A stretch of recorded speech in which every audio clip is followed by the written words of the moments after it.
I would like, if I may, to take you on a strange journey.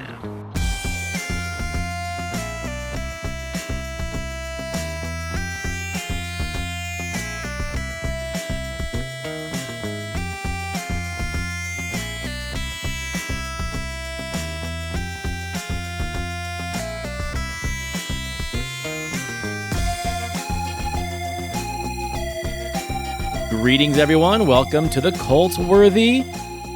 Back on the show, one of my best podcasting friends who I feel like I speak to every day in our little chat group, but it's been a minute since he's been on the show. We talked about time not too long ago, a few months ago, right? Kind of around Valentine's Day area. And here we are, but we're doing something a little bit different. This is kind of part of my Cultworthy Conversations series. And I've done a lot of my other podcasting friends, but I really haven't had a chance to do it with this gentleman. I got Josh Skaar of Talking Smack on the show. Hello there. How are we doing, Antonio? Great. I feel like every time I see you, it's the same shirt, but the hair length is different. My goal is to look like Mullet Superman from the 90s at some point. Right. And I got to rep the upcoming movie as well. So go see Superman. Make sure it does well because I have no money riding on it, and I have bragging rights riding on it for the Talking Smack fantasy blockbuster draft that we did with Justin. So I want Superman to do well. I mean, me too. And this will be out like right around that time that comes out.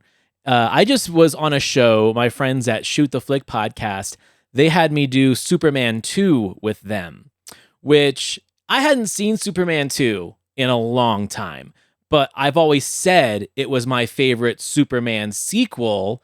And now that I've seen it with a better understanding of what I think it is, I'm not so sure about that anymore. I love the first one. I love the original Christopher Reeve one.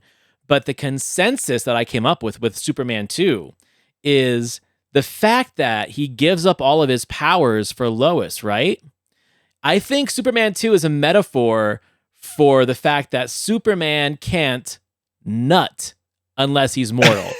So he gives up his powers so he can finally nut after 30-something years on planet Earth. That's just my theory, but now that I've watched that film twice in the last month, I'm sticking by it. You're channeling your inner Brody with this one. A movie that I recently discovered is celebrating its 30th anniversary with Mallrats. That's one of those conversations where it's just like, you got to enjoy the movie for what it is. Don't take the real world implications as they are. Well, it's true. And here's the thing. I wasn't looking for it, right? Like, that's the thing is like, I was just watching it to entertain myself. But then I started like putting the pieces together. It's like, wait a second. He tripped over that bearskin rug and burnt his hand on purpose so he could get caught. So Lois would realize he's Superman, and then he could go through this whole little thing. I'm not saying that Clark Kent was manipulative in getting his way with Lois, but, you know, he kind of gave up a lot. Now, here's the other thing, too, and I'm not part of the red pill culture at all. The fact that Lois loses all attraction for him after he turns into mortal Clark Kent, immediately after he gets his ass kicked at the diner, I was like, oh, bro, you gave it up for like your first nut. What were you thinking? Yeah, those movies are not the greatest representation of the Clark Kent Superman dynamic. They're very wonderful in their own right, but it is also sad in a way that those are like the most accurate Superman movies we have received so far. So far, right? That was a big part of that conversation. And the other thing I was saying is that those two films were written by Mario Puzo, who wrote The Godfather, and he was kind of a freak in the real world and in his writing. And I think some of that leaches into the film in the subtext. I didn't want to turn this into a Superman conversation, but you're wearing the shirt, dude, so... Gotta rep my guy. Gotta rep the Boy Scouts here. In the world that we're living in right now, we need hope more than anything, and Superman is supposed to be that sort of thing. And from most of the things I've seen in the trailer for that movie, it seems like the tone is there, but I'm still a little hesitant just because I have reservations about how James Gunn does his stuff. So I'm hopeful in my own way, but I'm also hesitant to truly dive in and buy into just the hype of everything. Well, and then you are, a real comic book guy. You're into the lore, you're into the legend, you're really well read, researched, you maintain that information. I know these characters strictly from the movies and maybe like some of the 80s and 90s cartoons, right? So very surface level for me. So if there's one thing I've noticed about the Marvel to DC comparisons, because it's always been Marvel versus DC, which superheroes are better. I've always been a Batman guy and a Spider-Man guy, never really a Superman guy. I think DC is just harder to get right because of how it varies in the terms of superheroes' power versus technical prowess. Like a Bruce Wayne who doesn't have superpowers, he's a gadget man, right? But Superman and most other DC characters are legit, gods on Earth. And then Marvel has a different approach to it where the X-Men, Spider-Man, a lot of the other heroes, they have like superpowers that were granted to them by some kind of, let's say, scientific experiment or disaster or radioactive spider. So I feel the origin stories are a little bit more palatable for Marvel, and the suspension of disbelief has to be bigger for DC. And I think that's kind of where I've always been in the two camps, is like, you really gotta like comic book lore to appreciate DC, but also do it right so the fans like it and don't hate on everything you do. That's a really great point, because when James Gunn announced his initial lineup of Marvel DC movies, when they announced like DC Studios, the DC Universe, and all these movies, they labeled this upcoming slate of films Gods and Monsters, and that's like DC in a nutshell. Is their most of their characters are essentially gods among men, just these super powered beings that are meant to inspire and protect and do all the good while dispelling all the evil. Where, to your point, Marvel is much more street level, and that's part of the allure of especially Spider-Man, where, among other things, Spider-Man's origin story is actually a villain's origin story until Uncle Ben dies. And when Uncle Ben dies, then he learns that lesson that most villains tend to either blame someone else for, or they just completely disregard it as just, whatever, my life is still going to be amazing because I have all this power now, and we'll go from there. Right. I also like the fact that like Peter Parker is kind of like a nerd, right? The only thing he's an every guy or an every man. Yeah. The only thing that's like keeping him from being a Tony Stark is privilege. He's got the smarts, he's a science guy, but he's an orphan being raised by his aunt and uncle. Meanwhile, Stark, an orphan, has every gift in the world the way Bruce Wayne does, I think it's very interesting when you can kind of go and see the parallels between the two origin stories of both sides. But that's not what we're here to talk about. Well, I really just got to get this off my chest now that you bring it up, because it's really funny that you mentioned that, because every now and again, they will do that to Spider-Man or Peter Parker, where they will give him the wealth. They will give him the status of a Tony Stark, where he can build whatever spider creation he wants to create to help him fight crime and do whatever. And it always backfires on them. I think the most recent one happened in like 2015, and it was after this stretch of comic book run, which was really good, where Dr. Octopus occupied Peter Parker's body, and he got Peter's doctorate. He built up this amazing company that rivaled Stark Industries and Oscorp, and Peter Parker eventually gets his body back, and now he just has all this technology at his disposal. And it's some of the most boring Spider-Man stuff ever, because it doesn't work for Peter when he can just go, "Hey, intern, I need you to build this," and it's Right. ready in like an issue and a half, and it looks cool, but it's not compelling in the way that Spider-Man usually is, because he's supposed to be more scrappy and duct taping stuff together, and not just having an AI or an intern whip something up for him. I'm cool with this conversation and where it's going, because now I can ask you a question that I've always been wondering about that too. I feel like Just like we could say about streaming these days, or if we talk about sitcom or drama seasons, where it feels like there are story arcs that are meant to attract the diehard fans and audiences and keep retention, but you also just need content. So I feel like sometimes there are going to be storylines or let's say sub-series of your comic books or graphic novels that are really just there to keep people reading while they are coming up with the next best thing. And I think that's why I never really got into the comic books or let's say a series of graphic novels or even young adult novels, because I could always tell which ones were there just to get something sold, just to keep the audience entertained enough. But then when you have a banger out, you can't expect another banger to follow, but you have to keep the license relevant, right? And I think that is the hit and miss of especially decades and decades and decades worth of intellectual property. Yeah, and that's something that's really awesome with comics, because if you're able to afford following the books as they go, maybe the X-Men aren't doing the things that you jive with the X-Men, but going back to 2014, I believe, is when the Jane Foster Thor storyline happened. And I remember the internet being all up in a kerfuffle about that, because Thor's going to be a woman. What the heck? But like, all we knew is that there was going to be a female Thor. Like, Marvel didn't say Thor is now a woman. They just said there will be a woman Thor. And they didn't tell us there's going to be a mystery surrounding it. There's going to be this narrative surrounding it. Because we had just come off of something like 50 issues with Jason Aaron writing this amazing Thor run with the God Butcher, and then leading into other things that were all super cool. And then going into Secret Wars, which was this prelude, or this Jane Foster Thor storyline was a prelude into Secret Wars. And it's a great piece of acknowledging, or at least fans understanding, that give the thing a chance. This could be the thing you didn't know you wanted.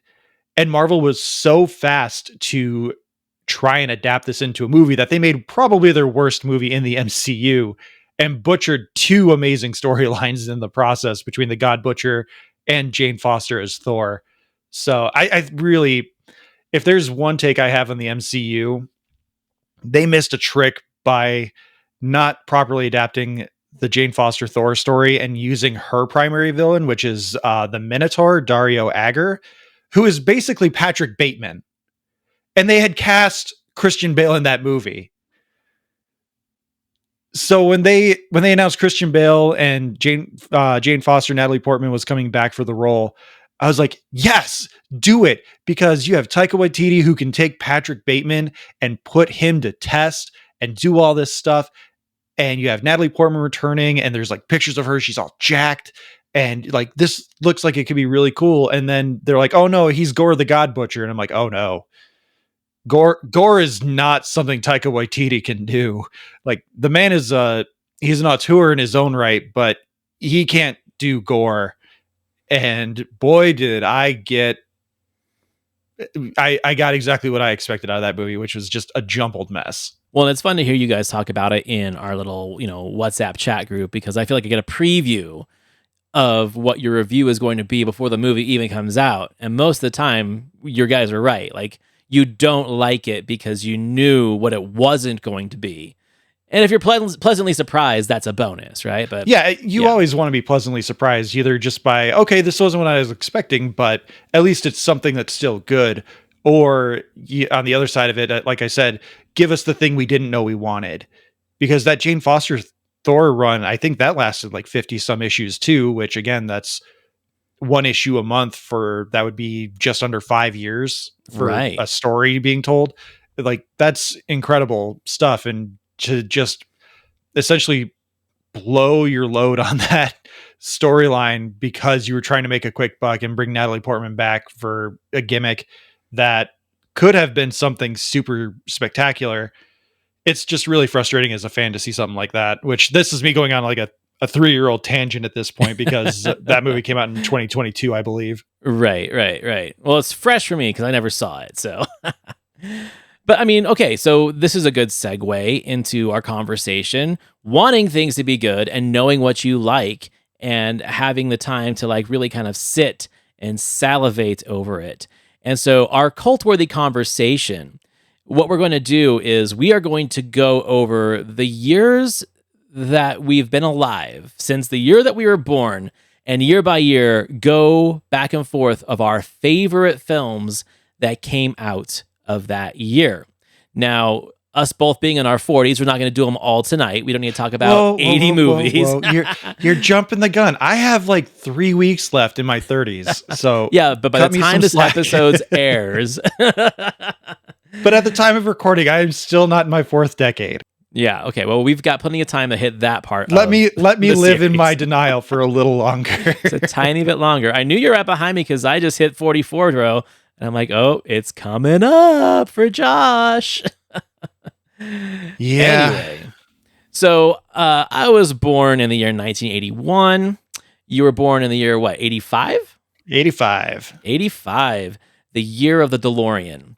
So what we're going to do, since we have a gap, we'll worry about the gap at the tail end of this conversation, which should roughly be 3 or 4 episodes, which we'll do over time. Since you're my distinguished guest, I would like you to go first, bringing in your favorite film of the year that you were born. Well, it's funny you dub it the year of the DeLorean because my favorite movie from the year 1985 is Back to the Future. It's a great way to introduce anyone to the world of science fiction and action films without it being over the top like Arnold Schwarzenegger action or anything like that from the 80s where you've just got these steroid muscle heads just destroying everyone.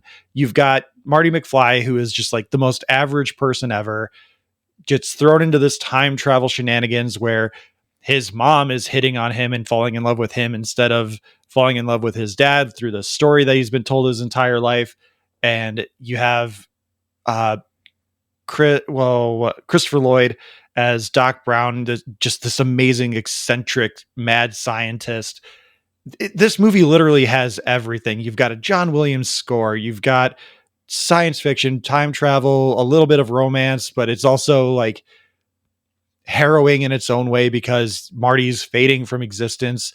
And it does so many different things that you could be 7 years old, you could be 15, 20 years old. If you've never seen Back to the Future, it's a timeless movie, no pun intended, because it just ticks all the boxes you want out of something fun. Right. And this is a movie that whenever it was on TV, because back in the 90s, we didn't have enough money to buy all the VHSs we wanted to. Eventually those prices started coming down, but in the early 90s, when I was really starting to get into movies, this was on TV all the time. And I just remember the DeLorean design was just perfect. Again, you have the comedy with Christopher Lloyd. Michael J. Fox is huge in the early 90s. Like he's coming off of Family Ties, but he's expanding into movies and growing as an actor. It has everything you need to get someone engaged into any kind of movie.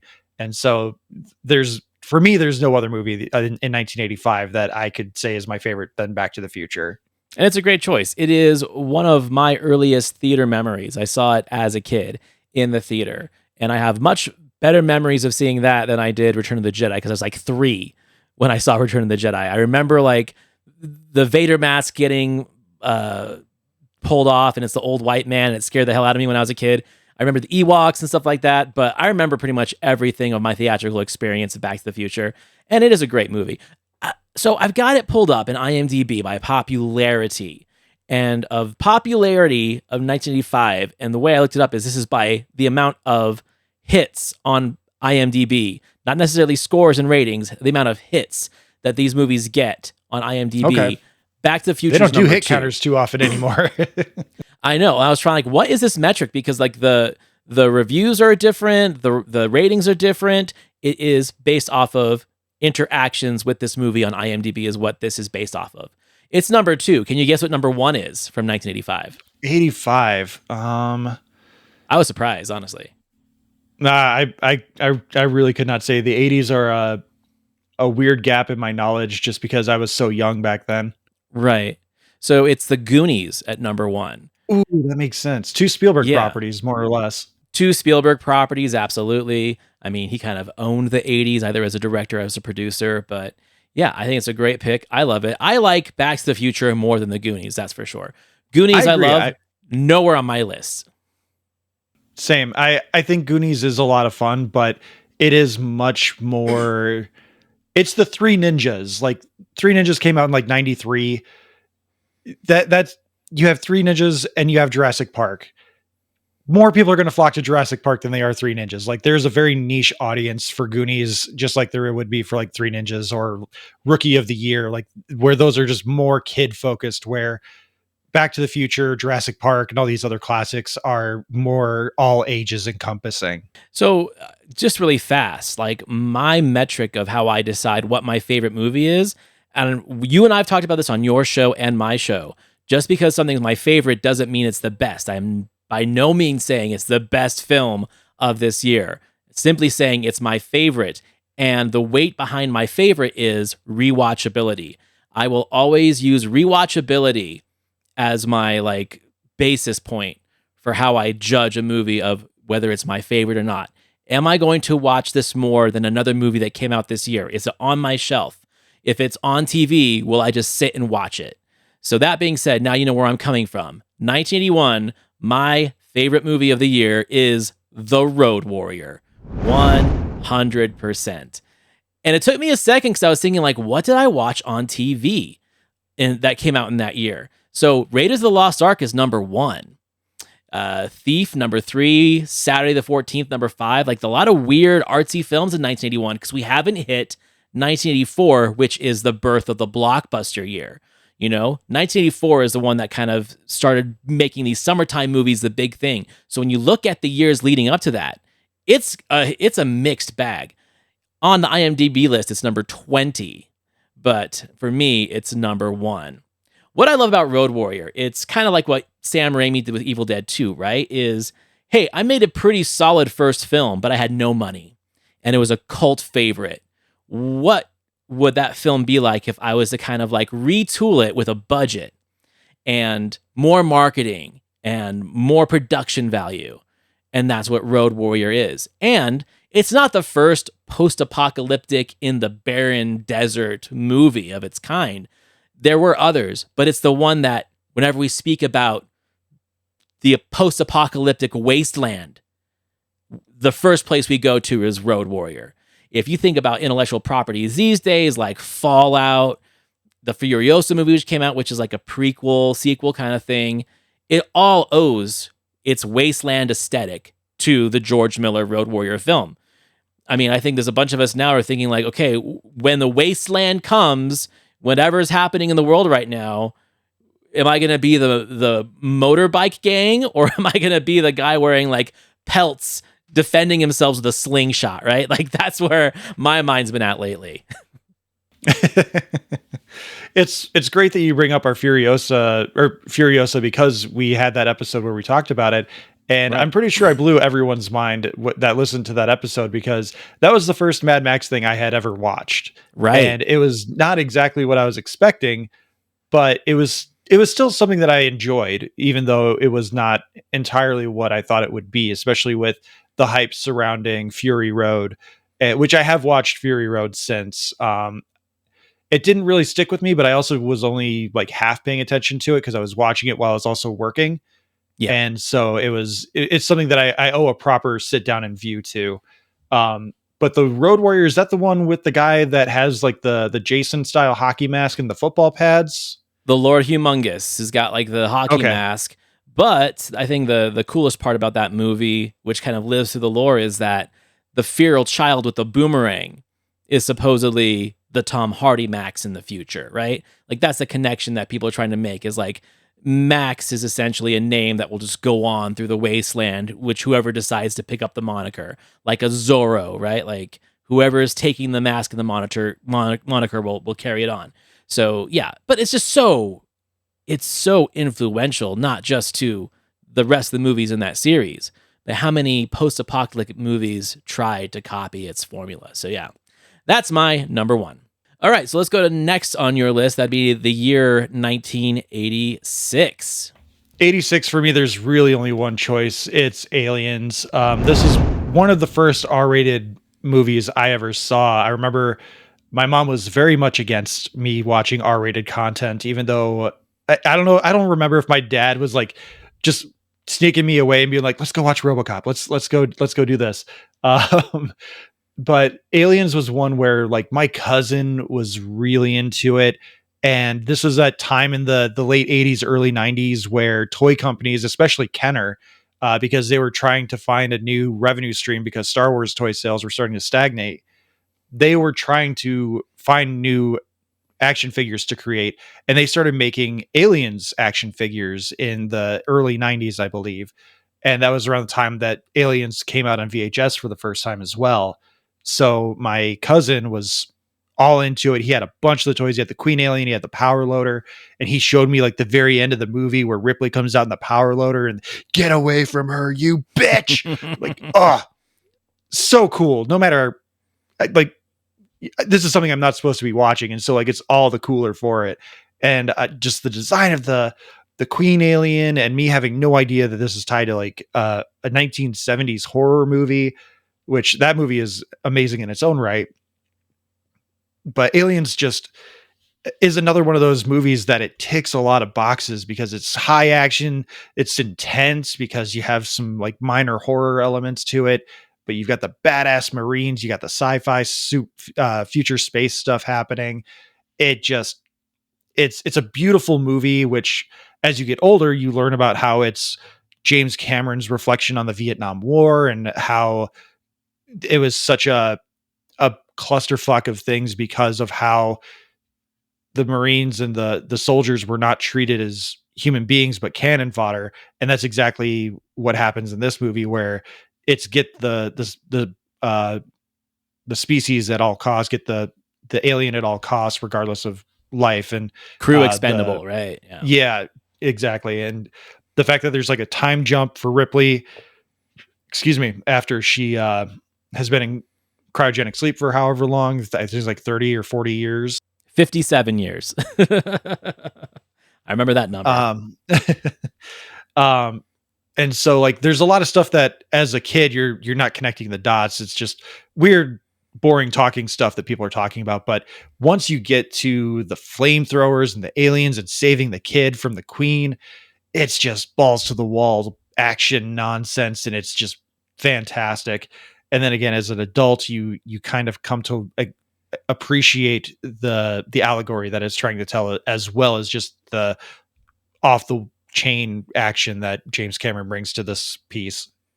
I mean, I've got opinions of James Cameron's later work for sure, but I will die on the hill that James Cameron, I'd say even more than Spielberg and Lucas in many ways, knew how to really tell a story that audiences of all ages could connect to and mature with, right?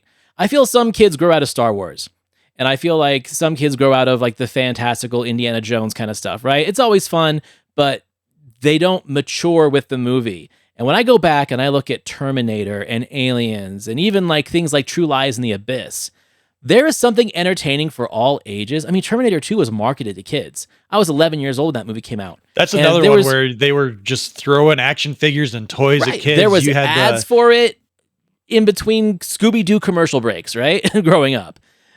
And as you grow up and you start looking more into sci-fi and real science, and now we're in AI, like you can mature intellectually and physically with these movies. And Aliens was that way too. Like it could scare you as a kid, and then you get interested and excited for like the, let's call it military propaganda. But then when you realize later what that propaganda actually meant, of these a bunch of bureaucrats that are just pushing these army kids to get wasted just to bring one resource back, like it really matures with a person's intellectual lifestyle. Like it just grows with them. And I think it's interesting. I saw this interview that James Cameron was having with George Lucas, and how Luke was just talking about, hey, like Star Wars, I was writing from like the idea of the Viet Cong versus the empires, right? the rebels were the Viet Cong. They were the guys in the bushes fighting people with guns, and they have sticks and stones, right? And then Cameron was saying, he's like, well, when I wrote Aliens, I was doing it from the aspect of the soldiers being run by these crazy businessmen and corporations and bureaucrats. And it was the false patriotism, right? They were there under the pretext of, we're here for our country, we're here for our planet. But at the end of the day, they are all expendable for a resource that could be for exploited. a resource to profit off of. Right? And it was such a fascinating conversation between these two filmmakers who are known for their sci-fi stories, but for the people that missed the point of these movies, here they were explaining, this is what the stories actually were, people. And it blows my mind that there are people out there that still love Star Wars, yet they're rooting for the Empire. We talked about that in our Andor episode a little bit. Greg Beaver from the I Have Some Notes podcast and I, where Disney and even before Disney, like there was just revenue streams of people buying the Empire merchandise. And I'm just like, they're the bad guys, right? Like I can understand appreciating and finding an aesthetic cool, but when you look at what they stand for, what they're symbolized as is in the context of the movie and the universe that they're in, they're the bad guys. And you're like, yeah, I want that. Right. It's crazy. All right. So now moving on to me. 1982, my favorite film of that year, which is also my favorite film of all time. If anyone's listened to the show or listened to me on other shows, it's Blade Runner. Blade Runner is my all-time favorite film, so it has to be my favorite film of 1982 for every reason whatsoever. The production design, the atmosphere, the music, the lighting, the costume design, the cast, the director. Like, I poo-poo on Ridley Scott's latter works again, like I do with James Cameron, but up until I'd say, like, I don't know, maybe 1998, probably my favorite filmmaker of all time up until the end. Because he had so many bangers. We just talked about Alien #1, Blade Runner, legend, right? These are great, great movies. And to me, it doesn't get better than that. And if I look at 1982 and the movies that came out, #1 is Fast Times at Ridgemont High. But you also have The Thing, you have E.T., you have First Blood, you have Poltergeist. I mean, these are not slouch movies, but again, they're kind of a mixed bag in terms of what people think of like blockbuster films. We're still in that kind of choose your own genre, right? Before it's just bombardment of entertainment. Remind me, is First Blood the one in the town, or is that when they try to go balls to the wall action with it? No, First Blood's the one where it's in, like, it's I think the Pacific Northwest. It's an actual piece. It's not just action nonsense. Okay. Right. Yeah, I think First Blood for me would probably be, like, even though I don't remember it, of the movies you listed, like The Thing is hard to not just be like, yeah, The Thing, like, amazing classic. But First Blood was not the movie I expected it to be. I watched it for the first time when I was probably 24 or 25. I was living with some roommates, wanted to watch something. I think First Blood was on Netflix, and that was around the time that their streaming platform had just expanded. And first I was like, yeah, let's watch Rambo. I want to watch a Rambo movie. This is the first one. Let's see what this is. And it's just a guy trying to get home and more or less holding a town hostage against his own will, because he's just a soldier that the town is trying to raise a stink over. And I was just like, holy crap, this is making me feel something and doing things. And knowing what Rambo eventually becomes, I was just like, wow, they really lost the thread on this one. I would say of any series, I think it's lost the thread the most when you think of First Blood, and then you go through every sequel of Rambo to where it ended up, where it's essentially just a gore fest, right? It's really interesting. I mean, Stallone's always going to be Stallone, but as history tells, he did not have a fun time on that first one. He felt he didn't have enough control of the character. He didn't have enough control of the script. And so from all the sequels on, it was kind of like the Stallone show. And you can tell. But the first one does have like a lot of heart. And again, that political message that we saw in films of the 70s that kind of bled into the 80s, Soldier Boy comes home and no one gives a shit kind of thing. Yeah, it kind of goes in touch with what Cameron was doing, the expendable of being a veteran. So yeah. Anyway. So with Blade Runner, I do have to ask, which version of the film do you subscribe to? Everyone always asks me that when I say that, and it's the 1992 director's cut. That's my cut. I enjoy all versions, right? I'm all on disc and VHS. I have every Blade Runner format that there is, but that one is my Blade Runner because I remember watching the original cut on TV with the narration as a kid and just not vibing with it, right?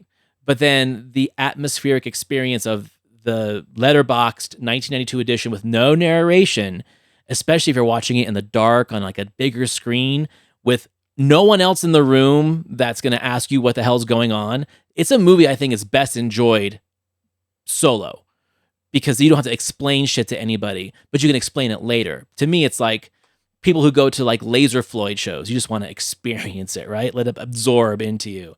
And that's how I still feel about it 40 years later.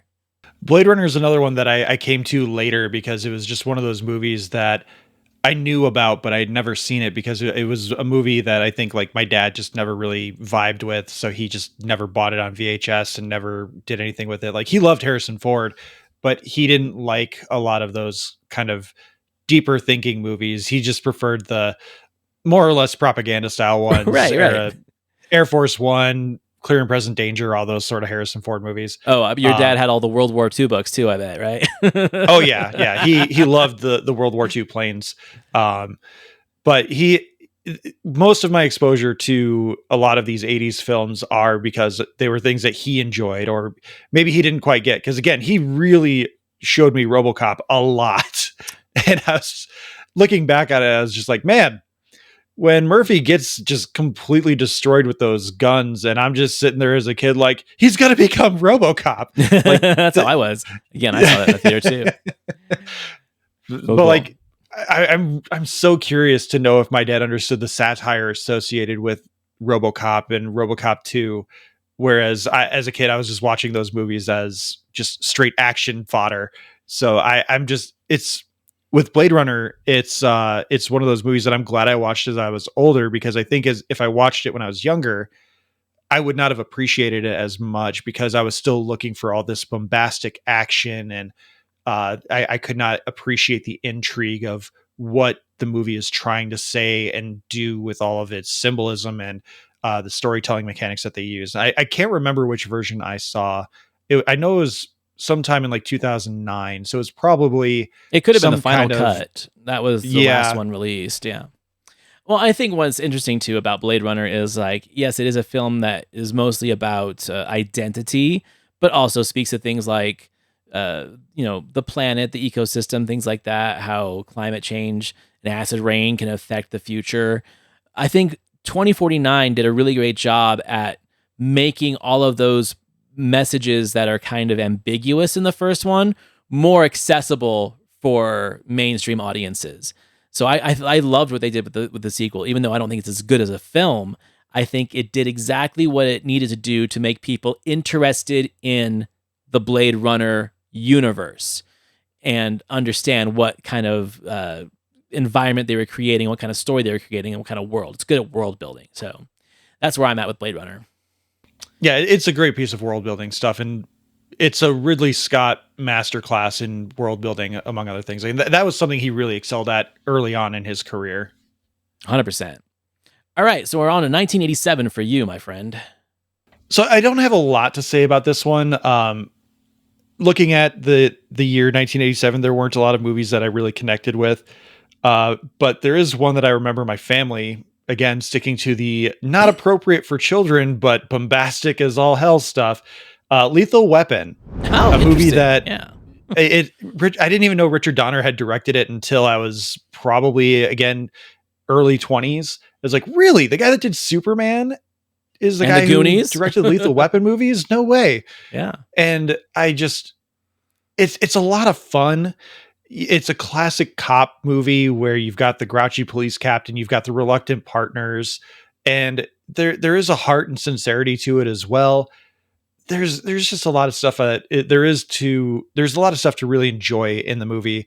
But it's one that I mostly just have a lot of memories about because that was one of the few movies that if it was on, either like my dad put it in the VCR and he was watching in the family room, or if it was on TV, we would all sit down as a family and watch it, because my mom was in love with Mel Gibson, as were most moms in the 80s my mom and too. 90s. and that glorious mullet. that mullet, and Danny Glover just doing his best I'm too old for this shit, which watching it on TV was always the worst, because I'm too old for that stuff. It doesn't hit the same. I love the fact that Danny Glover was actually like only 40 or 41, but he was playing 50. And so by logic, when they started making like the last Lethal Weapon movie, he would have been in his mid 60s in Lethal Weapon universe, but he was actually in his like mid 50s when he was shooting it. I always thought that was funny. No, I love Lethal Weapon. I think it is like, I'm not going to say it's the birth of the buddy cop movie. There were some before it. But what makes it unique is that it, in a way, it is exploitation of having your main character have a severe mental illness, but that also kind of added to the charm of the character that people weren't used to seeing. It's like, I have a very flawed protagonist. He's suicidal. He flies off the handle. He is a lethal weapon. He is not someone that you could just trust. And so as you build that trust throughout the movie, that's why I was really surprised that the sequels worked as well as they did, because on its own, it feels like it should be kind of like a closed book chapter. It's like, okay, Riggs isn't crazy anymore. He found his sanity. He found a reason to live and not kill himself, and is worthwhile. But the chemistry worked so well that they were able to build sequels off the chemistry, not necessarily the character flaw that made the first movie what it was. I've always been fascinated by how they built a franchise off of it. That's a really great point, and not one that I'd really considered, because it escalates in a way that really makes sense within the universe too. Even though, like, I believe the second one is the one with the exploding toilet. Yeah. Yeah. There's crazy stuff that happens in those sequels, but it is always a little more grounded until you get to Lethal Weapon 4, where Jet Li shows up and starts doing a bunch of karate on people. It's not terrible, but yeah. It's not terrible, but there's a reason why it's the most like looked down upon entry into those films, and rightfully so. But it does have a good heart to it as well. Like I can't knock Lethal Weapon 4 for not having a heart, but So Antonio, what's your 1987 favorite film? Oh, I mean, I'm not there yet. I'm on my 1983 right now. I'm on. Oh, that's right. You're running a few behind me. That's correct, because I'm older than you. So 1983, the number one movie in IMDb is actually my number one movie of 1983, and that is Brian De Palma's Scarface, which is a tall order because you've got Return of the Jedi in 1983, you got Risky Business, Outsiders, Trading Places, Blue Thunder, and National Lampoon's Vacation, as well as a bunch of slasher movies. But Scarface, I was into Scarface before rappers thought Scarface was cool and turned it into like things you bought at Hot Topic, right? Posters and mugs and stuff like that. Again, a movie I probably saw way too young, but I am a huge fan of just the idea of the rags to riches through crime. And no one can deny that we all secretly have a love for charming villains, but we don't necessarily always want the villain to win, right? There were lots of Westerns like that. The Westerns are the ones that kind of started that genre. The film noir and gangster films of the 30s, where there was like the moral compensation or compensating values at the end, where we're going to watch this guy be a mad dog killer, but he's going to get his in the end. Like, that's kind of how it is. Scarface could have easily not gone that route. They could have let Tony Montana live and be a kingpin for the rest of his life. But that isn't what the story's about. It is about excess, especially Oliver Stone writing it about the years of cocaine and disco and all this shit like that. It is the decade of excess that this takes place in. And it's the perfect kind of, I'm going to say, parable, cautionary tale, and Pacino, it's a hot topic. Is he good in this movie, or is he just very politically incorrect in his portrayal of a Latin American character? I'm not going to go down that whole rabbit hole. Let's just say that it is a performance that's unforgettable, and it's what makes the movie what it is. And it's a product of its time. You can't knock it for casting the way it did and the way it's portraying people the way it is, because it is a different time. Hollywood doesn't have these kind of standards that we have today, where we're trying to be more respectful of properties and people in a within their um within their racial not designations. My words are starting to fail me. That sugar high is starting to fade from all the cake I had at my niece's birthday. But Scarface is actually a movie that is in a gap in my movie database, because I have not seen this. This is definitely a movie that my parents would not have let me see. Oh yeah, for sure. I know the main beats of it, but overall, it's a movie that I know like really made Pacino on top of The Godfather.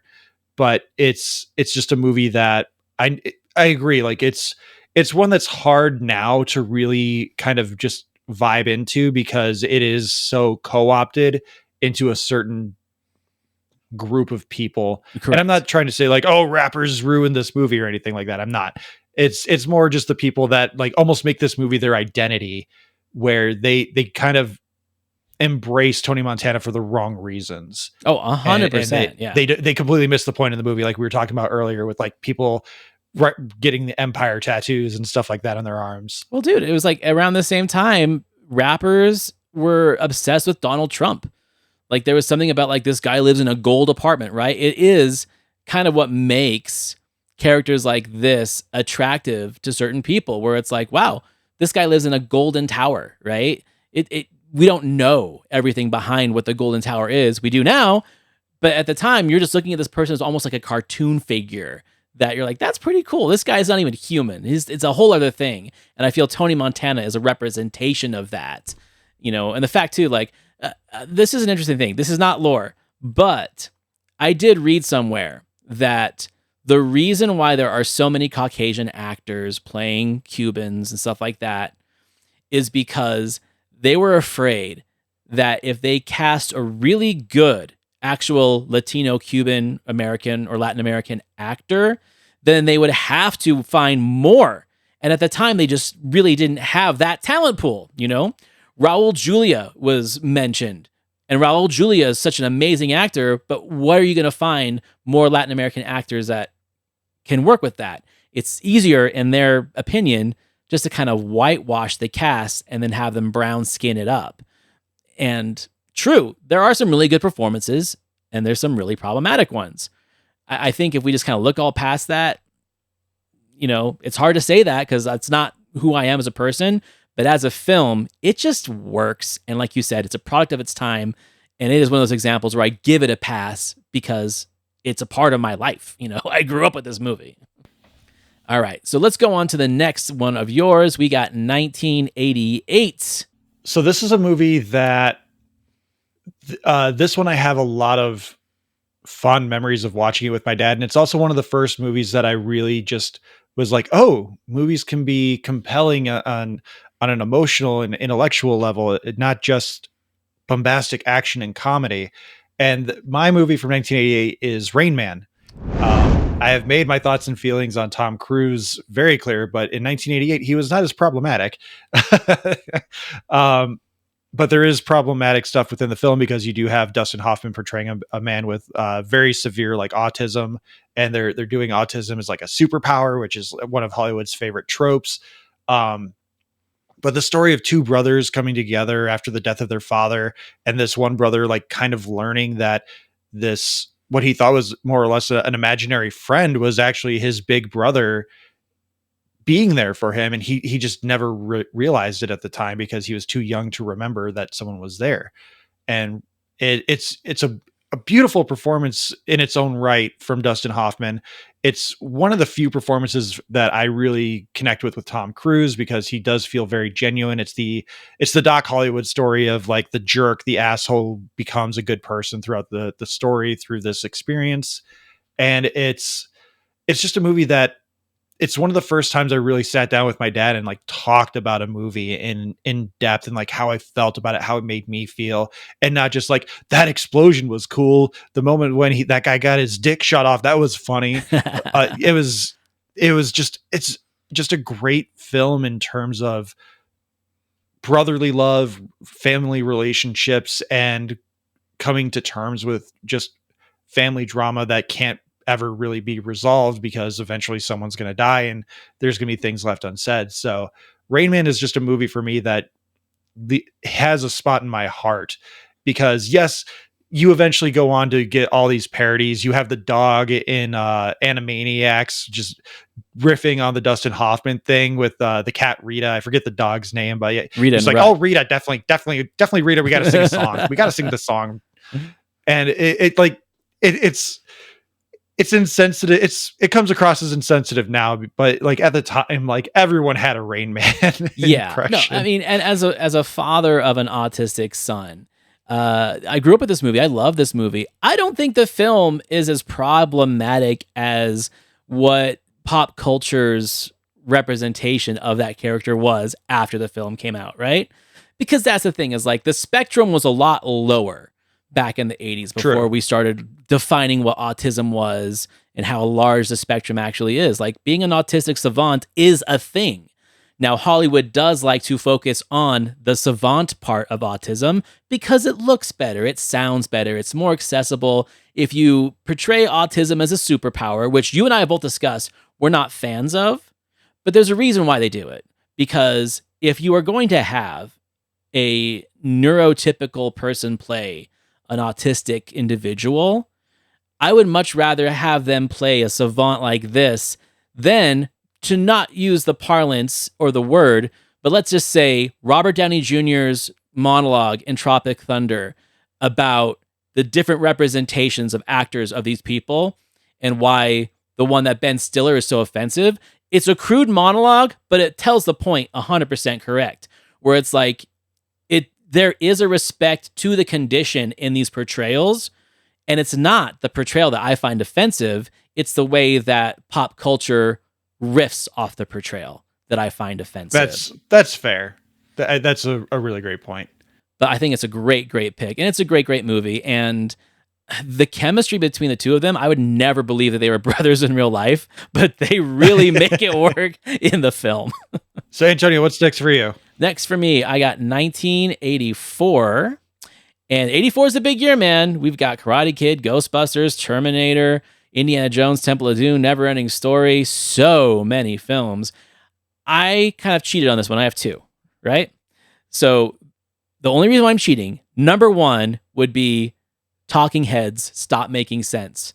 But because it's a concert film and not necessarily regarded as a real movie by many people in the cinematic circles, I had to throw it out there, but my pick for 84 is Gremlins.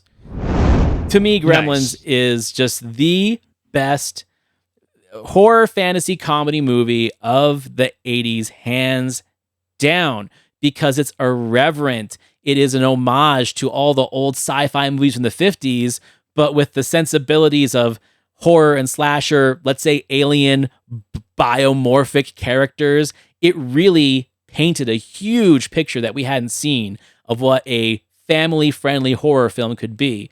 And it's a Christmas movie. It covers so many bases. Joe Dante's a genius, and he would keep on making like genius film after genius film, many of them underappreciated, but he knew what he was doing. He was taking all the genres and putting them into one and just making it work. And Gremlins to me is the high watermark of that style of filmmaking. Gremlins to me is what people want me to think about E.T. I do not like E.T. that much. I don't like E.T. either, man. I love Gremlins, and I mean, they're not exactly one-to-one, but you've got the idea of weird extraterrestrial kind of thing comes into the home, shakes up their lives, bonds are formed, relationships are mended, and I mean, Howie Mandel as Gizmo is one of my favorite little tidbits in my head ever, just because I grew up watching Bobby's World. I grew up watching Gremlins. When I found out that Bobby is also Gizmo, it just made my heart happy. And one of the best things that we have, like people talk about their first celebrity crushes. You've got Amy Jo Johnson from Power Rangers. You've got so many other things. Not me. Gremlins introduced a whole young group of kids to Phoebe Cates. And my daughter's name is Phoebe, named after Phoebe Cates. There was You a gotta reason love for it. that. She is my all-time cinema dream girl. It's Phoebe Cates is just, she is the girl next door, and they play it up really well with her. And she has that tragic backstory with her dad dying in the chimney trying to be Santa Claus, Which they wanted to cut. The studio wanted to cut that. Could you imagine? That's a huge emotional beat in the movie, and I'm glad they fought for it and were able to keep it. But just, it's also like a quintessential 80s movie because, like you said, it's a weird comedy, fantasy, family-friendly horror movie that is just rife with merchandising opportunities. Yeah. And like, you could not find a car, or you'd be hard to find a car that did not have either a Garfield sticker or one of those like sticky suction cup Garfield things in their window, or a gizmo. Yep. 100%. I got mine sitting right over there. I think this is more for you.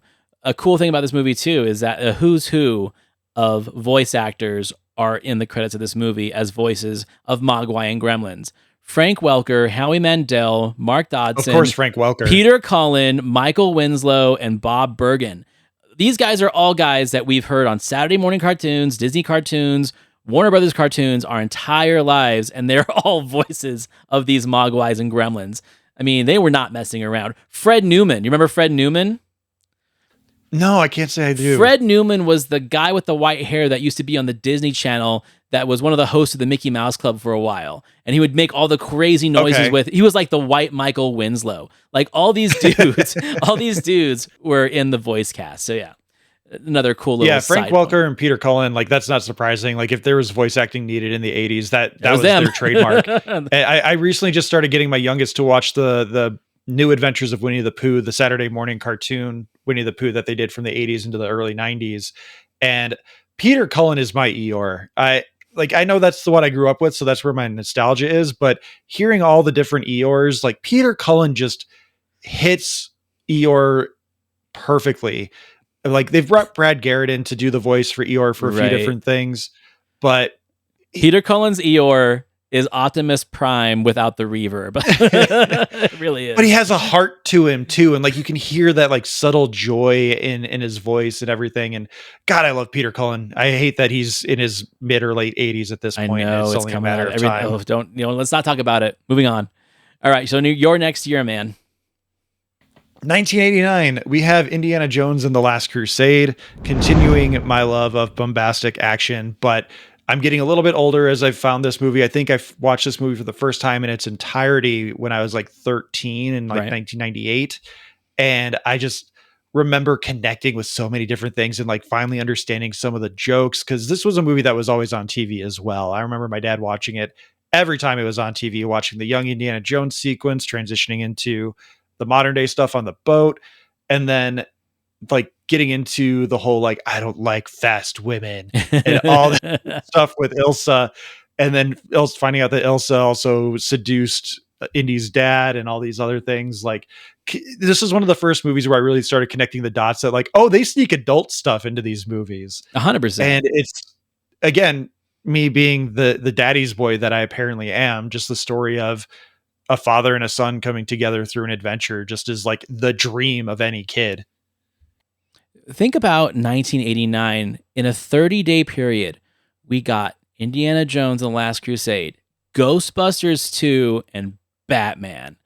I mean, I remember seeing all those lined up that same summer, having the Happy Meals, having all the gear, seeing Ghostbusters 2 with my real Ghostbusters gear on, and then seeing Batman with my Batman shirt on. Like, it was like such a great year for movies like this. No, I 100% great agree. year for merchandising stuff too. Oh, like dude. I remember breakfast hounding cereals? my dad to try and I remember hounding my dad to try and find me the proton pack, and then I remember they also came out with the ooze blaster. Yep. And the commercials. That was one of the first real instances of merchandising disappointment that I ever encountered as a kid, because I remember the commercial thinking like it's like the movie where it's so big, it's like bigger than your head, and then I got the actual Ecto Pack and it's like the size of a Nintendo Switch. It's not that big. I'm like, oh, things can disappoint me in the real world, I guess. That sucks. I can't wait to get to my 1989, but before we get there, I have to do my 1985. So the year of your birth, where you picked Back to the Future, My 1985, I had to go artsy.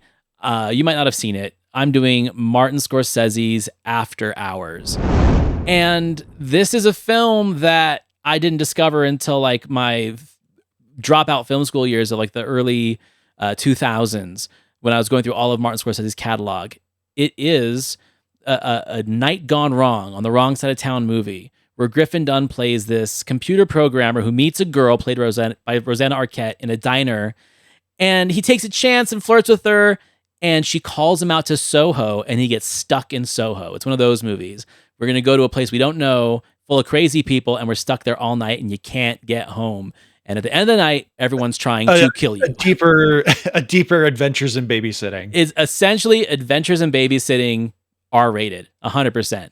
Like, I know that John Hughes saw that. He's like, I need to do that with Elizabeth Shue. And it's great. And I have got a couple more Scorsese's on my list as we go through them, but this is my favorite Scorsese film of all time. And just to throw that out there, I have none of his mob movies on my list. My favorite movies of his were these like little, you know, you have the one for the studio, one for yourself dynamic of the 80s and 90s that De Palma and Spielberg and Scorsese did. All my favorite Scorsese films were the one for himself movies, the ones that were in between the big studio films. So that is my 1985. Yeah, that was a gap for me. I need to go deeper into my Scorsese stuff. I think it's on HBO Max, man. You can catch it. So I'm double dipping a little bit here as well. Cool. I have an honorable mention to Teenage Mutant Ninja Turtles. This is one that Batman 89 triggers something for me with the superhero stuff. Like I've had other things that are like superhero adjacent for these movies, but Batman 89 really triggered something for me. And the reason it's not on my list is because as I've gotten older, I have a lot of nitpicks with that movie, and it's hard for me to really enjoy it as a Batman movie, which is why I really enjoy Indiana Jones more. But I am all in on the comic book stuff. I'm finding out like as much stuff as I can about like what are comic books, what am I allowed to read, what can I read, what do I have access to. And when I find out that Teenage Mutant Ninja Turtles, which is a Saturday morning cartoon that I absolutely love, is getting a live action superhero movie made out of it, I was just ecstatic. And I remember seeing it in theaters and being like, this isn't my Saturday morning cartoon. It's really cool. And I love the karate, but I don't get it. Yeah. but I was like, but it has to be good because it's Ninja Turtles. And I love the Ninja Turtles because I watch it every Saturday. And it's an embarrassing picture, which is like, this is one of the first times I've ever told this story, but like, I remember Christmas 91, Christmas 92, somewhere in there, whenever they released the VHS, I was asking my parents, I saw a standee at the grocery store. And I was begging my parents around Christmas time when it came out, can we get this please? And my parents are like, no, it's too expensive. It's a $40 VHS. Yeah. Like, no. And Christmas morning, I get the VHS copy of Ninja Turtles, and I am so excited. I almost crap my pants, quite literally. Like I ran to the bathroom, and there's a picture of me sitting on the toilet, just staring at the VHS the box while it's still wrapped in my hands while I'm sitting on the toilet. And I'm just like, dude, but I watched the shit out of that VHS, and 80s, 90s babies will remember the little FHE at the start of the cassette, and then that stupid Pizza Hut commercial with the baseball kid. Up in the distance, the game's dragging on. Strikes on the batter, some runners are on. You know what I'm talking about. Like, you just memory unlocked a whole bunch of people watching this episode. Oh, you can't knock that Pizza Hut commercial. That's it. Suddenly everyone's looking at me. I don't want to get you demonetized. I don't know if that's a copywritten song or not. So, and I'll stop. No you sang it so poorly, I don't think that the AI is going to catch it. So you said you had like a twofer for 1990. I have like a true 1990s movie that is my favorite movie of that year. And to go off of your rewatchability, like TMNT is like an influential movie for me. It's one that I have gone back to, and I'm like, yeah, this is good stuff. It's like more accurate with what is the comics, not the Right. the Saturday morning cartoon. It was episode 1 of Back to the Balcony with me and Justin. Like, we did that for a reason. Yeah, like that was, yeah. But my number one 1990s movie is Home Alone. This is a movie that it's hard not to just, you get Shawshanked with it, The Martian, whatever movie that you want to say, like, oh, this is on TV. I guess this is what I'm doing with the next 2 hours of my day, or however long is left in the movie. It just has that wish fulfillment kid stuff where the kid is left home alone. He's making his own dinner, which is just an ice cream sundae, ordering in his own pizzas, charging it to his parents' credit card. It's just a 90s kid like dream life for a whole week, and then it becomes a nightmare because you have the wet bandits trying to break into the home, but it's all done through this slapstick comedy routine. And it's an all ages movie that just ticks all these boxes, because even as an adult, you're like, I see where Kevin's coming from. I see where the mom and dad are coming from. The mom and dad are there. The uncle is a complete dickhead. Right. But that's the point. He's the true bad guy besides the wet bandits. And it's just a movie that it hits the Christmas vibe. You can also watch it when it's not Christmas and you're still like, yeah, I had a good time with that. I mean, the fact that movie is 35 years old, it doesn't feel that old to me. But the fact that, like, that movie could not be made now with the technology that we have. Like, Kevin would text his mom. You just drop in with Alexa. Yeah. He would text his mom and then just play Candy Crush or look at porn on his phone for the next 10 hours it takes for mom to get home, right? Like, it's you can't do that now with technology. And I'll have that, I'm sure, in other movies we talk about in this series, about like how there are movies now that don't seem so old, but they are relics of their time because technology has negated the structure of what it could be, because it erases so many plot points and story structure moments because it just doesn't make sense anymore. Like, modern kids wouldn't understand, like, why doesn't he just like get online? Why doesn't he just text his mom? They don't get it. Al Gore had not created the internet yet. He hadn't. Okay, so for my 1986, I will follow up my Scorsese Fest with Color of Money, starring Tom Cruise and Paul Newman. And this was a movie that I didn't appreciate until later. I call it my film school movie because for a movie that's just about pool hustling, there's so much like cinematic wondery and there's great characters. But the fact that, like, I only knew Paul Newman growing up as Butch Cassidy or Cool Hand Luke. And then seeing this character, it's a sequel. It's a legacy sequel. One of the first legacy sequels taking place like 20 years after the original, where now Fast Eddie Felson is an older man who is essentially stake horsing Tom Cruise. Another back-to-back like Tom Cruise of the 80s. It's so funny, man, like how I kind of have like such negative opinions of Tom Cruise after like the mid 90s when the Scientology stuff really started to hit, and especially in the 2000s. But 80s Tom Cruise was something special. The Risky Business, The Rain Man, The Color of Money, Top Gun, like all these movies, like he was a legit movie star, but I guess maybe the publicity hadn't caught up with him yet like it did in the 90s and the 2000s. So I will always appreciate and adore 80s Tom Cruise, and especially in this movie. It's my favorite Tom Cruise performance of all time as well. Color of Money is a movie that I saw for the first time on TV. Like, I didn't know what it was. I just saw Paul Newman, Tom Cruise, Mary Elizabeth Mastriano, and I was just like, I like this trio. Let's see what this is. And I got so engrossed in it. And I didn't even realize it was a sequel to The Hustler, which I think was something that a lot of people didn't realize at the time. Just like older people. But it was a movie that I couldn't turn away from. And then I had to watch it again. I like immediately went and bought it on DVD because it's like, I watched this on TV. So like, it's a Scorsese film. There's shit that I missed. There's shit that was edited out, and I have to know more. So it's a movie that just is a technical masterpiece in its own right, as well as just something that built upon something that had come before it without people realizing that they wanted it. And it does also serve as another stepping stone in Tom Cruise's rise to megastardom, which at the time seemed amazing. But as we've come to know now, it's a blessing and a curse. But Right. we'll again just stick with our blissful ignorance of the 80s. I think too, like the pretentious side of me appreciates that there were really great screenwriters back in the day. And Richard Price, who wrote the novel of this in the script, one of the things I could say is that it's the same way I like Wall Street. For some reason, they would like try and build like these philosophies out of things in this movie. So like Gordon Gekko is a philosopher of finance, right? That doesn't mean he's good, but he breaks down like Sun Tzu Art of War style of what it is to take on an opponent in a battle of finance. And that almost became like a religion for certain people. People memorized the lines from that movie. They would quote them all the time. They'd build like a philosophical identity off of that.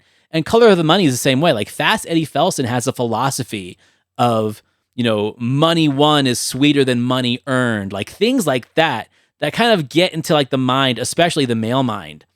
And I still think about that stuff to this day. I'm not a hustler, but there are lines and little philosophies that I think are totally relevant depending where you are in life. There's something very, I'm almost like Eastern religion, almost like Buddhist about all these like little Zen lines he uses. And I think that's what really attracts me to this movie and the characters that it's coming from. It's just great. And Werewolves of London, one of the best musical moments in any movie as well. Oh, I should have worn, I have a Werewolves of London t-shirt. I should have worn it, but I didn't think about it. But anyway, that's my 1986. All right. So now we're to 91 for you.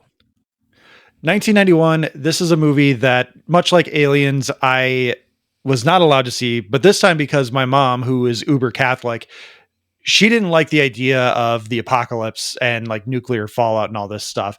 So Terminator 2 Judgment Day was one that like her conservative Catholic groups were like, oh, they're calling this Judgment Day. That's Antichrist stuff, blah, blah, blah. So I was not allowed to see this movie until my dad bought it on VHS and I watched it at home with like making sure mom was not anywhere in sight and just like huddling myself in my parents' room and watching it. And so if the door ever opened, I was like, I was watching porn. I promise. I wasn't watching Terminator. I promise. I wasn't watching Terminator 2.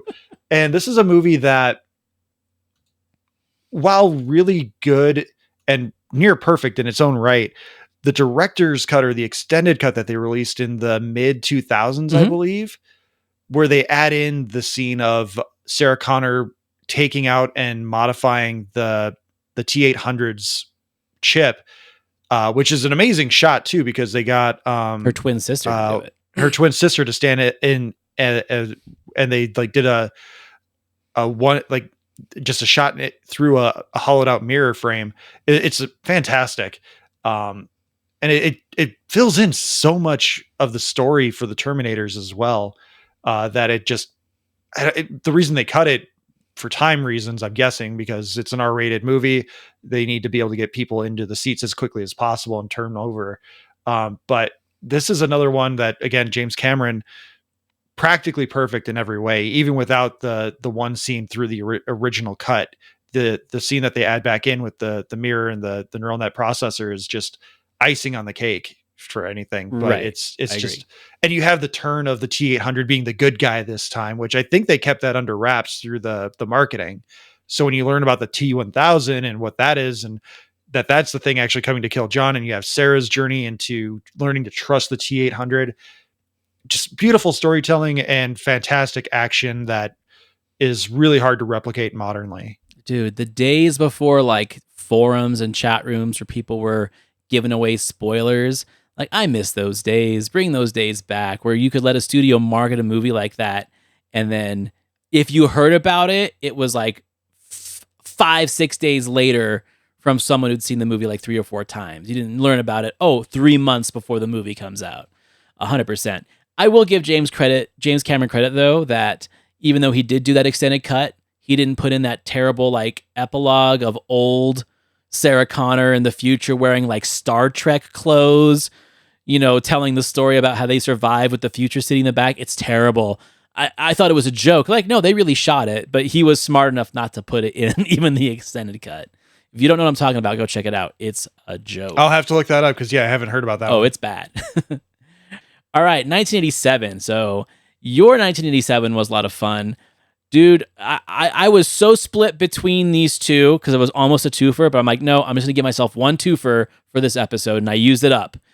RoboCop, 100%, 1987 is my movie. It was so close to Evil Dead 2, but when I think about rewatchability, I watch RoboCop 4 times a year, if not more. I just love, and I watch 1 and 2. 3's, it's okay, but 1 and 2, I think, work so well together, especially 1. The director, Paul Verhoeven's great. The satire of it, the fact that it is kind of like a shit on Ronald Reagan and this 80s excess corporate satire, which people who got it, got it. People who didn't get it, like, what is this movie? Why is it so silly? It's like, oh, because you're not the person they're making fun of. So you don't get it, right?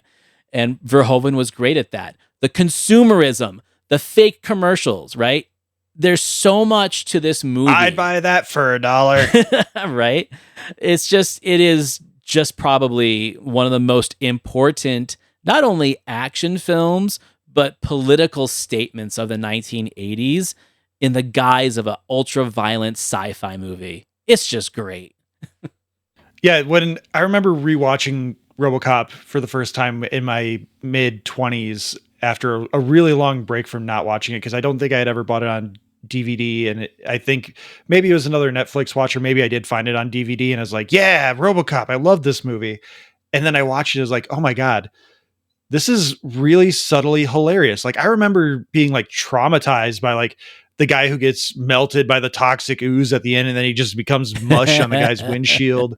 And I remember like RoboCop getting stabbed by Red Foreman and all this other stuff. But like going back and watching it as an adult and recognizing the satire, the humor, and just the things the film is calling out, it's so good. And it was really close for my list, but I went with Lethal Weapon because of the familial bonds that I have for that film. But like RoboCop is a formative film for me as well, because again, I understood merchandising because of this movie. And as I got older, I recognized like the satire of the film. And it, like we've talked about before with other movies, it grows with you. Like, it's not a movie that's locked in time in the sense that, yes, it was made in the 80s. So like the technology is not what it would look like today if it was set in the right time frame, but it does what it needs to do with the technology and limitations that it is allowed. Dude, think about it right now. Right now, we're hearing people talking about Palantir and smart cities and things like that. That's what OCP was trying to do with Detroit. Like, there is an analogy in RoboCop for everything that's happening now in one way or another, from manufactured crisis and instilled terrorist forces in cities, and then this bureaucratic consumer group that is literally buying the police force and turning Detroit into a smart city. It may as well be current times, right? It's kind of crazy. It's a timeless dystopian story that like it does the thing that it needs to do, and it tells the story that it needs to tell, and no one learns from these stories because it ticks all those dystopian boxes. And then again, you also just have Ed 209, which is amazing, right? Which I guarantee you, in the next 20 years, we're going to see an Ed 209 on the streets of the cities. Like when we try to have protests and shit like that, we're going to have stuff like that, 100%. So 1992 for me is my next one. And oh man, this is like one of my all-time favorite soundtracks. This is one of the first cassettes I ever bought. It was this movie's soundtrack and Dookie by Green Day were like two of the very first things I was ever like, I need that and I need that. This is Wayne's World. It is one of my favorite comedies of all time.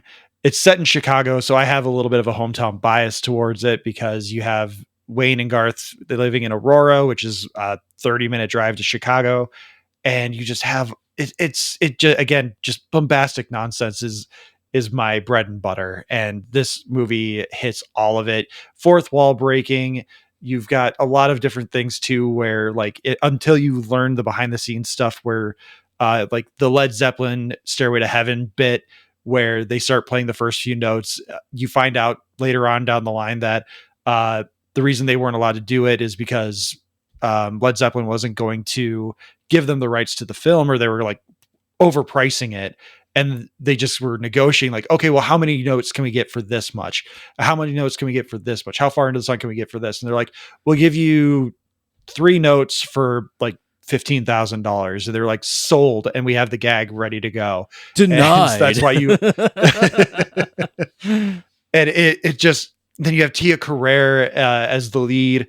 And like I believe she's actually singing, and you've got a couple of really great songs that she's singing, which I believe, like Why You Want to Break My Heart is an original song. I can't remember if it was original or not. But then you have her version of Ballroom Blitz, which to me is the definitive Ballroom Blitz. Okay. The original one is good, but I love Tia Carrere's better. Probably mostly just because, again, nostalgia, and it's my first exposure to it. But I really dig her Ballroom Blitz. But Wayne's World is my 1992 favorite film for me. I think my two favorite things about Wayne's World, what it did for us. Number one, it is the film that started making us be comfortable with Rob Lowe as a villain, because he had like his villain phase throughout the 90s. And like Tommy Boy, again, like another great villain role from Rob Lowe. He played that smarmy businessman so well. But then once Parks and Rec came out, then he went right back to like, oh, we love this Rob Lowe, this really cheery vegan Rob Lowe. It's like, do you not remember he was a dickhead in Wayne's World and Tommy Boy? But okay, fine, whatever. And then the Alice Cooper giving them a lesson about the history of Milwaukee, probably one of my funniest things of any 90s movie. Like, and it just the follow-up line of like, does this guy know how to party or what? Fantastic. All right, so now moving on to me. I'm 1988 here. Okay, so you had Rain Man for 1988. I did probably my favorite comedy of all time when I think about my dad. It was my dad's and my movie together. Like how Lethal Weapon was your guys' movie, kind of. This was my movie with my dad, and that is Coming to America.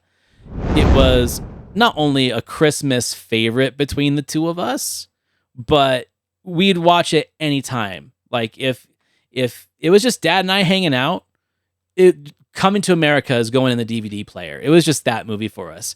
And, because he was part Latino, he kind of had an accent, but he would do the Eddie Murphy lines so well with a Latino accent. It's hilarious. I just, whenever I think of that movie, I think of my dad. That was like our movie together 100%. So that had to be my movie for that year. I can fully embrace that one. 88 was a really solid year for a lot of good stuff, and Coming to America is one of those films that it is just an instant classic, and it works so well to elevate Eddie Murphy, because he had already done Beverly Hills Cop at this point. Right. But that was kind of like a mishmash of action and comedy, and this one really just kind of started setting him up for a turn to maybe do some drama if he wanted to. Well, it was the one that let us be comfortable with him being a romantic lead too. Yeah, he wasn't just the sidekick or the loudmouth anymore. He actually had a romantic investment, and I feel that they kind of wrote that check all the way through the 90s with him making movies like Boomerang and even Nutty Professor, where now he could be a romantic lead and there would be like a female character involved. It didn't just have to be wisecracks and loudmouth. Yeah, they took a lot of the edge off his abrasiveness, because he was coming off of his stand-up comedy and stuff as well at that point. Right. He was focusing pretty much solely on filmmaking at that point. Yeah, so that's me. Moving into 1993,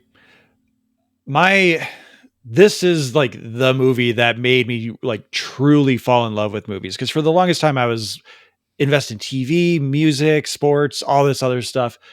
But Jurassic Park in 1993 just, again, ticked all the boxes.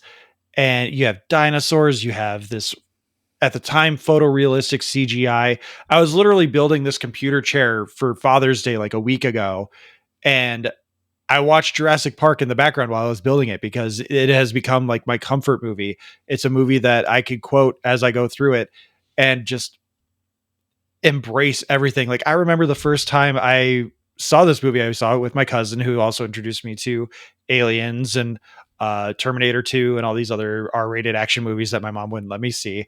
And we went to the theater. I had a box of Sprees, and when they do that cut to the raptor pen and you get that raptor screech. I'm fully immersed in this. You've got the baby dino in Alan Grant's hand, and I'm just like, yes, baby dinos, this is amazing. And then you get that raptor scream. I remember so vividly the jump and then hearing all my sprees go flying over my head into the back seat behind me and clacking on the floor, and me being like, I lost my candy. But it was such an amazing film. And talking with the guys, like, I have some notes and talking about how the Jurassic Park series, especially like 1993 Jurassic Park, is horror movies for kids. Excuse me. It put it in such a perfect box that I was like, yeah, exactly. And it did what it set out to do, and is one of the like longest running movies of the 90s. Like, it was in theaters for like a full year. Right. I think for me, the thing that I can't shake about Jurassic Park is that now all these movies deep we're in, nothing comes close to the first one, man. No, at all. You can't recapture that magic. You can't recapture that magic. And what they do is they try and like manipulate it in different ways. Oh, we're going to be more of a horror film, which I thought they did pretty badly on that last one. And then seeing the trailers for this new one, they're like, oh, they're doubling down on that. You know, now this one almost feels like it's Alien or Aliens, but with dinosaurs again. It's like, I don't know. I get it. It is an intellectual property that's got a lot of money behind it, and there's money to be made regardless if it's good or bad. But I feel with each installment of this franchise, they just continue to sully the name of the first one, and nothing's ever come close. I remember seeing Jurassic World in theaters and being very indifferent about it. And I remember so vividly in that moment as well in my seat in the theater, when you hear that Jurassic Park theme play and you just see this sterilized CGI created Jurassic Park, Jurassic World, and just being like, fuck you. Right. Like, you're not making me feel the way I did when I saw that Brontosaurus eating from the tree with Alan Grant for the first time. Like, I love this music. This music hits me in the feels every time, but you're just showing me a bunch of buildings and like what the park could have become. And you're missing the point by also redoing the story of Jurassic Park again. And the Jurassic World franchise is just a perfect encapsulation of like where Hollywood has been going for the last 15 years ish, where it's just rehashing the same stories and trying to repackage it in a way to try and trick audiences with better effects and all these other things. But the production even of Jurassic Park, behind the scenes stuff where they're trying to figure out like, how do we make the dinosaurs work in this movie? Like, do we do stop motion animation, even though it has those hard lines? And then just finding out the subterfuge of the computer animators that figure out and try to work their way into meetings with Spielberg and being like, look what we can do with the computers.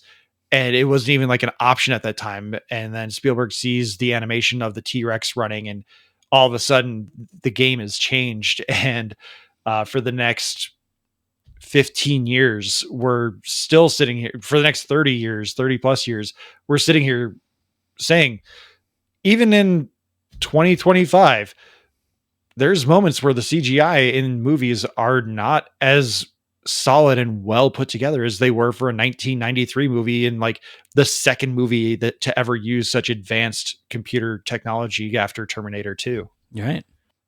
I mean, that's like the progression, right? It was like The Abyss, then T2, and then Jurassic Park. That was like the CG transition.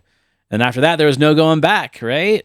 So, yeah. I mean, Jurassic Park, what can you say? Okay, so 1989 for me. So, we already talked about how big that year was, right? Back to the Future 2, Batman, Ghostbusters 2, Indiana Jones, Last Crusade. I'm going with, of all those movies I watched the most, and the one that I've actually come to enjoy and is one of my sons and daughters' favorite movie, I'd probably say I've watched this movie more times in the last 10 years than I have my entire life, and that is Kiki's Delivery Service. Ooh, That's a good one. Dude, I've watched that movie so many times with the first kid and then with the second one. She has an obsession with Kiki's and Howl's Moving Castle. We just watch those over and over and over and over again. And like, well, at least Howl's they is have good too. taste, right? So Kiki's Delivery Service. Now I know that the English dub came out a little bit later, the one that has Kirsten Dunst and Phil Hartman, but I remember seeing this with subs before the dub and being a huge fan of it. So Kiki's Delivery Service, mine 1989, and it really kind of is the Miyazaki that got Western audiences excited about Miyazaki, you know? Yeah, and it's one of those movies too that it has a false positive ending because she has still lost a little bit of her witchy edge. She hasn't been able to reconnect with her cat in the way she had. It's so but heartbreaking. she's still that's the part that breaks my heart the most is the Gigi, fact that Gigi runs away. That one just hurts because I'm like, she needs her friend. She needs her cat friend. I need Phil Hartman, among other things. Right? That's a twofer right there. Two heartbreaking moments. It's a movie that I forget that it came out in 89 because I was only introduced to it probably in the 2010s when I finally started learning about Studio Ghibli and their history with things in terms of the animation field and how like Disney did so much to try and prevent them from getting any kind of massive following in the US. It's a really interesting case study of what was allowed through from overseas because theaters and studios didn't want to lose that Disney connection. But the Ghibli stuff is just a really good introduction to the things that anime can make you feel. And I remember watching Grave of the Fireflies for the first time. And I was just like, when does the fun happen? Right. There's no fun in this film. Like there's little moments of lightheartedness and joy, but it's immediately just taken away. And I'm like, yeah, that's probably what it was like back then. And it's hard for us as Americans to really connect with that, or at least allow us to connect with it, because we're like, but we're the good guys. Right. They were the bad guys. And it's such a testament to art that it challenges you in a way that you didn't walk into an animated film thinking that it was going to make you think about how you guys did these awful things to children and all these other things that were just devastating to a culture. And it's a great testament to Miyazaki as well as the products that Ghibli has put out over the last 40 years. Yeah, I would say that it probably is my favorite Miyazaki movie, just because I've seen it so many times and I never get tired of it. It's such a special movie, and especially, again, it's one of those movies that you can grow with, for sure. You know, you can grow with Kiki's sensibilities as this young witch that has to like kind of like go on a vision quest, essentially. Go be a witch by yourself in the real world for a while. But then what Miyazaki does so well in all of his movies is like bring in interesting characters that are interacting with your main character that everyone can relate to and that are actually part of the story. There's no disposable characters. Like even the character with the salmon pie, right? Like they create great stories for these characters to interact in this world with, and they're not disposable. And I feel Pixar does a pretty good job with that. But my issue with Disney for the longest time is like they've got disposable characters just fluid through a movie, and you feel like it's just filler. And none of his movies feel like filler. Speaking of great movies, 1994 is chock full of them. And I mean, you could literally just throw a dart on a wall with films from 1994 and you could probably hit a banger. For me, though, it's Shawshank Redemption. You have films like Forrest Gump that came out in 94. You have Pulp Fiction that came out in 94, which I'm not a Tarantino guy. I understand why Pulp Fiction is important. I don't vibe with it.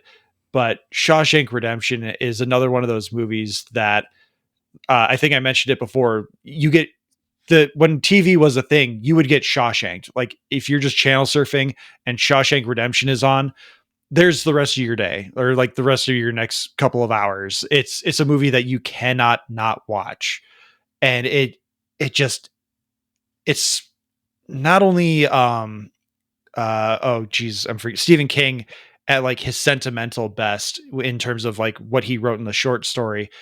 But it's also Frank Darabont really coming out of his shell and making a movie that he wanted to make, and utilizing the talent that he had and using guys that maybe people weren't open to considering for these dramatic roles. Tim Robbins was not a dramatic guy. I think Mystic River came out after Shawshank had happened. Yeah, by a few years. But like, yeah. And you had Morgan Freeman, who was established with like Driving Miss Daisy and all these other previous films, but he was a supporting character that was kind of played off because he's a soft-spoken black man. People can relate to him in a different way. But putting all of them in a prison and showing the stuff that people don't like talking about in prison, doing the Oz stuff from HBO, but putting it in a feature-length film, it connected with me and people in general. And like, the hope is a dangerous thing. Like, God, if that's not relevant today, where trying to have hope and trying to just wish for a better tomorrow and just believe that there will be something better soon. It's heartbreaking in a way that a lot of people nowadays can relate to, and it's scary. And it's another one of those movies that, partly because it's a period piece, it's timeless, and the themes are timeless, and you get all the stuff that we understand now about the modern prison business model. Like, call it what it is, call a spade a spade.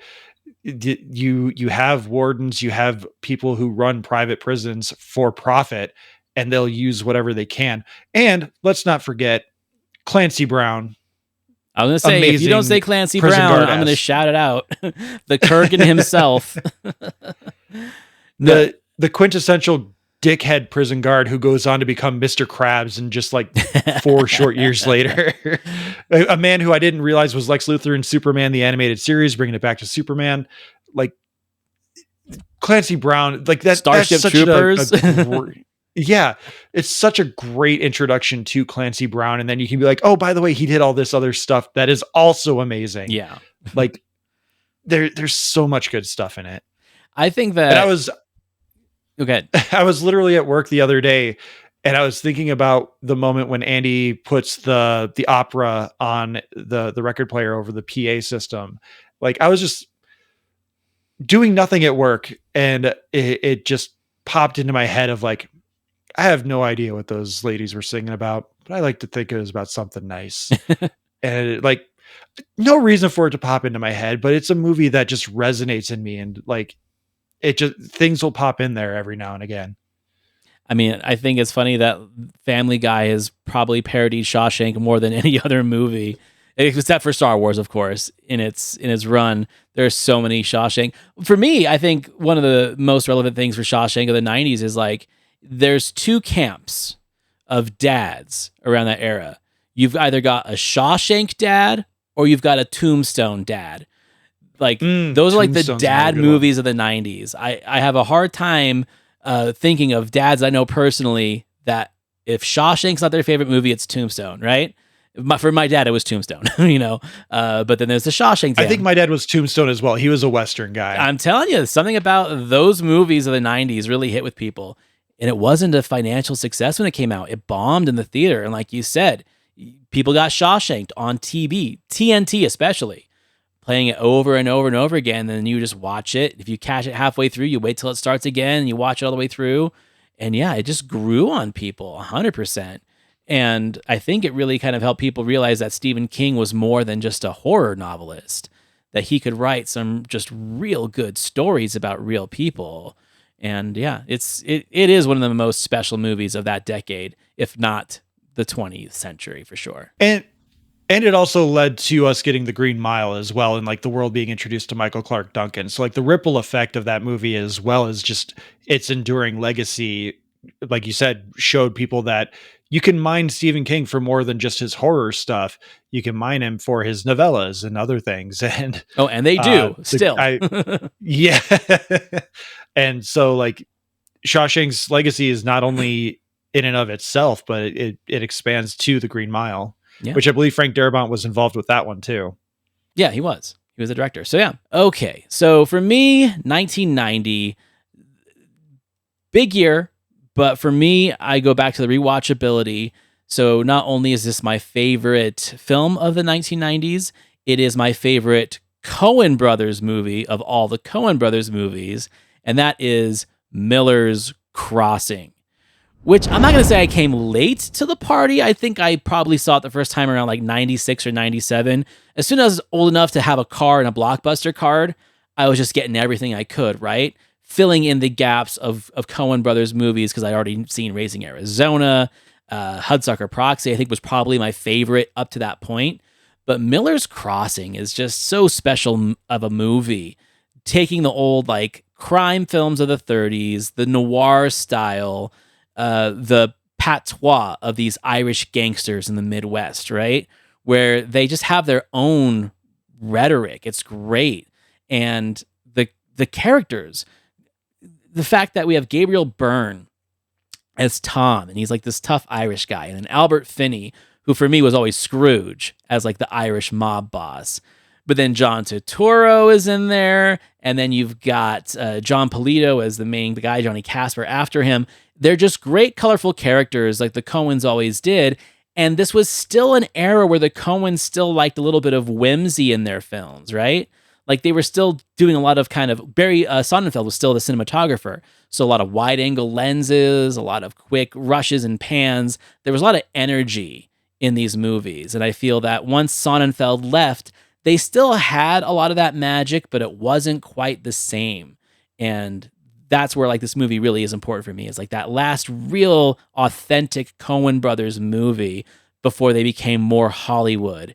And then, yeah, just creating these great characters and parodied, right? The movie's been parodied. And also the fact that Rian Johnson's Brick is Miller's Crossing set in modern high school is just brilliant. I think that's another reason why I liked Brick so much, because he did Miller's Crossing, even with the patois, you know?